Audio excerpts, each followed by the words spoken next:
That was part of my masking. At some point, I decided I was also going to be doing that. And I was able to do it. But again, masking takes a toll on you, and masking will ruin your life. It would be labeled a stubborn person. There are just some things that you would be unable to make yourself do. Yeah, there goes the stubborn label. Hello, guys, welcome back to my channel. So, today I would like to talk about some less common autistic traits that I experience. First is anxiety. And I'm making anxiety the first one because I think it is the scariest, one of the scariest traits for me. I'm grateful that now I'm able to, like, the anxiety is kind of a low, mild, occasional type of anxiety. But there was a time a few years back before I learned how to just take care of myself, and I learned how to regulate myself, and I learned how to just not allow everything come in so freely, where I at some point when it was getting to its peak, I was experiencing multiple panic attacks several times a day. I was experiencing panic attacks several times a day. And it's the craziest thing. And that's what is scary about, because you think you have a heart condition. Up till today, I still use anxiety as a testing gauge to see where I'm at regarding my mental health. I still use anxiety. So, like right now, when I'm not feeling anxious, or sometimes when the anxiety comes and it's at a low level, then I feel like, okay, I'm okay. When it gets to like a moderate level, before it gets to the severe level is like panic attack kind of level. When it gets like a moderate level, when I begin to feel heart palpitations and I begin to feel that tightness in my chest, then I realize, okay, something is going on. I need to fix this, whatever it is. What is causing it? What can I do? How can I get it off my chest? What I need to fix, because I'm always afraid of letting the anxiety get to that state, that severe stage where I begin to get the panic attacks. It's horrible. It's just the worst. Another trait is PDA. PDA is pathological demand avoidance, which is an unfortunate name as far as I'm concerned. But some people call it persistent drive for autonomy, which I think is more in line with what it actually is, or at least what it actually feels like for me. And that is that you get triggered whenever it feels like something is going on, or you are being asked to do something that takes away your autonomy, or you are being asked to do things in a way that takes away from your autonomy. So, for instance, if I'm doing something and I'm asked to do another thing, right now it's going to be very difficult for me. And I know that also links with another trait of autism, which is having difficulty switching tasks that I struggle with. I know that. But at the same time, even if I'm not doing something, even if I'm just lying there and you're telling me, get up right now and go and do this, it's going to be very, very difficult for me, because I feel like you should have told me before.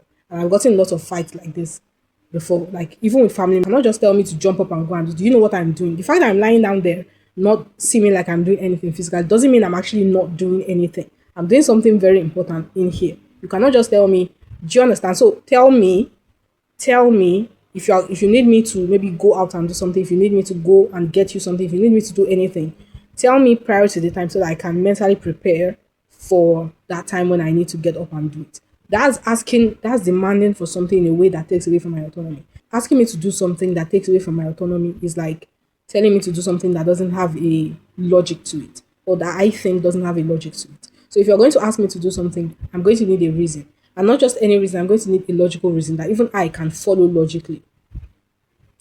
And this has always been like this is something I've experienced since I was a child.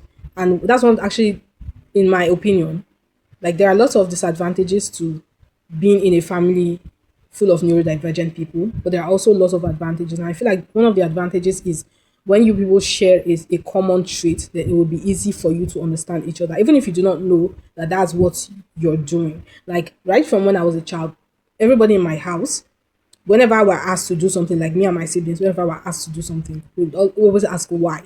Like it was always part of the conversation. Always. It was always part of the conversation. Like we would ask why. Why do I have to do this? Who says we have to do it like that? Who is the authority that says we have to do it like that? And my parents would not even like, they would not see it as something odd. They would explain. Like no matter how little we were, they would explain. Sometimes they would even explain in a very graphic manner that, some of those explanations, I feel like they traumatized me. Up till today, I'm so traumatized by some of those things. But they would explain. And I did not know how odd that was until I started interacting with some of my friends and I saw the way they interacted with their parents. And I started watching movies, I started looking around, and I saw that people would interact with their parents. Nobody would be asking why. Even if they were to ever ask why, the parents would be so shocked, like, you are demanding an explanation from me. Like, it would be something considered serious, like you're being rude or you're talking back. Yes, they would consider it talking back to their parents. And it was, it's something very frowned upon. But to us in our house, we never saw it as talking back. There was no such concept. Talking back would only be maybe when they're angry with you. You're also like, when they give you one, you're giving them back. That would be talking back. But asking them why, asking them for explanations was never considered something bad. And, and now I realize it's the PDA thing that makes you want to find out what is the logic behind it. And if it does not make sense, it would be very difficult, if not impossible, for you to do it. It would be very difficult, if not impossible, for you to do that thing. And, in a way, you can mask to train yourself to do things, to obey people, even when it doesn't make sense to you, even when it's very inconvenient to you. You can mask, because I've done it. I observed that people would just do things when people tell them to do it. They would not ask for permission. And so that was part of my masking. At some point, I decided I was also going to be doing that. And I was able to do it. But again, masking takes a toll on you, and masking will ruin your life, basically. And it's not difficult. When I think of all the ways I mask, it's not even difficult to understand why I experienced the kind of burnout I experienced and all the things that came with it. PDA is one of those things that makes life difficult for a lot of people, because we already struggle as neurodivergent people, as autistic people. We already struggle with social interactions. So having us go experience PDA and being unable to just obey when people need us to obey, whether in school or at work or whenever, it makes people it kind of adds to the list of things people have against us. Like, not only does she speak bluntly, not only does she have a rude manner, not only does she walk as if she's arrogant, but she also is very disobedient. She also doesn't pay attention. She also, argues. She also refuses to do things that she's told under the guise of not understanding, blah, blah, blah, blah, blah. So it kind of adds to the list. And if you're a child, then you're going to get beaten a lot. You're going to get beaten at home. You're going to get beaten in school, because nobody understands what is going on. You're going to get labeled a disobedient child, a problem child, a child who doesn't pay attention, who doesn't listen. And even as an adult, you're going to have trouble at work, and you're going to get labeled a stubborn person. You're going to get labeled a stubborn person. And, even though I masked to be able to obey, I was already labeled a stubborn person before then. And even after I started masking, I was still labeled a stubborn person, because there's no way you can mask that you'll be able to mask fully all the time. And sometimes when you forget to mask in that particular way, when you forget to put on a particular mask, then it will come through. It will come through, and you would be labeled a stubborn person. And no matter how much you mask, no matter how much you mask, no matter how much you remind yourself to mask, there are just some things that you would be unable to make yourself do, right? So yeah, there goes the stubborn label. Third trait is being unable to stand anything that you perceive as injustice. Being unable to stand it. You cannot stand anything that you perceive as injustice.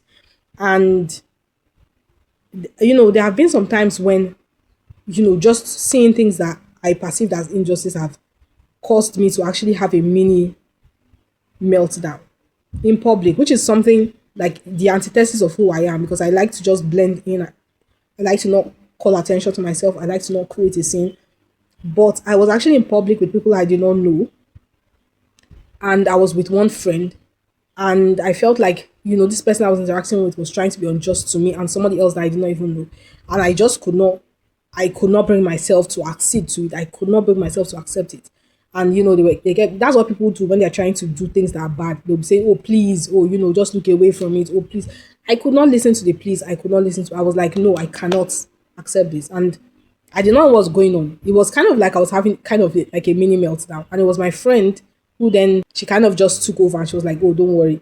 And then she handled it. I still had a problem with her handling. I wanted to say, oh no, don't.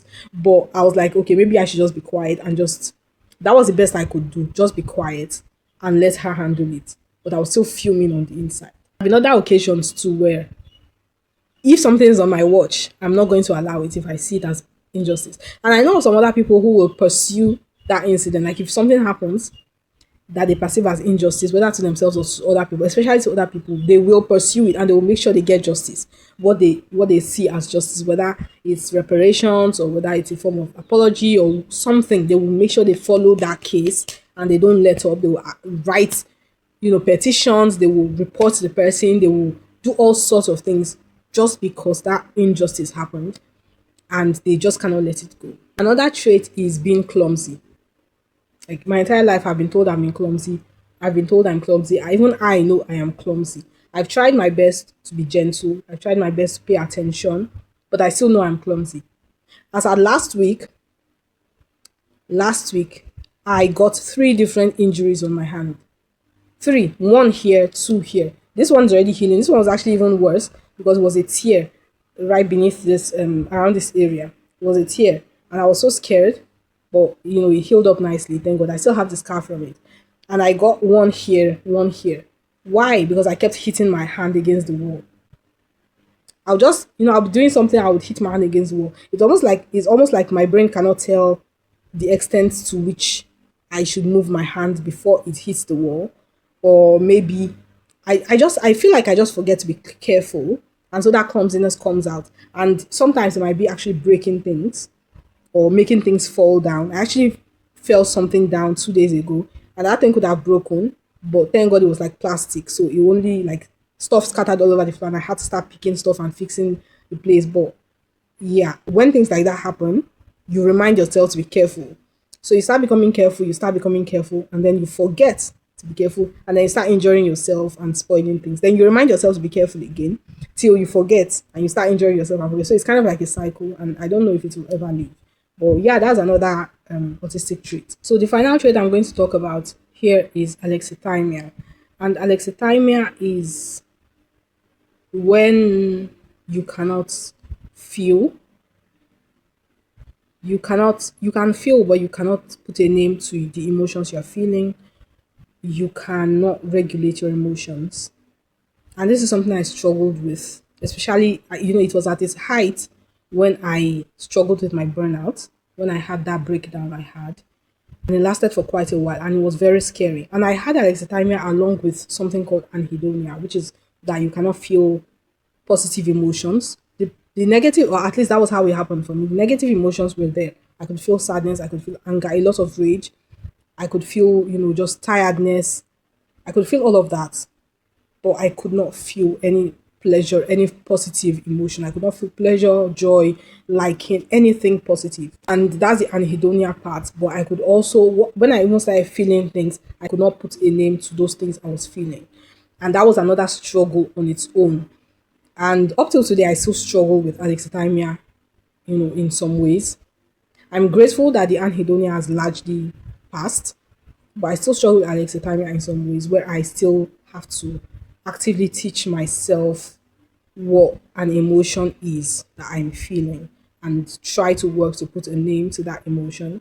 And I've been getting progress little by little, slowly but surely. But I feel like alexithymia and maybe even anhedonia, they get worse when somebody is in crisis. Like I said, it happened to me, like it was really at its peak when I had a breakdown. So when you're in crisis, when you're under immense stress, then I feel like they really come out then, and they're really serious. But when you're not under stress, or you're not under a lot of stress relatively, then it's possible. I feel like the alexithymia in particular, I feel like it's a muscle that maybe people who are neurotypical already have working instinctively, but because we're autistic people or we're neurodivergent people, we have to teach ourselves to use that muscle. And so there will be some progress over time, and the muscle will start waking up.